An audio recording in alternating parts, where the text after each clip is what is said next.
unsere Kommission recht herzlich begrüßen mit Herrn Dr. Kai Otte sowie der Zuchtleiterin Frau Claudia Setzisko, Wolfgang Kühn, Gabi Schürmann, Sabine Schoch als Vertreterin für den Pferdezuchtverband Baden-Württemberg sowie die Rassevertreter für unseren ersten Hengst Connemara, Konrad Wegele und Gräfin Angelika von Kurten. Und bereits in der Bahn die Katalognummer 19, der Connemara Hengst Sternberg Silverzem, geboren am 25.02.2009 und heute gemessen mit 143 und 20.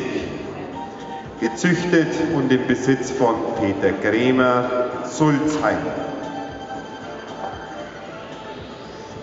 Ein Sohn des Clifton Silver aus der Maike, Muttervater Diamant.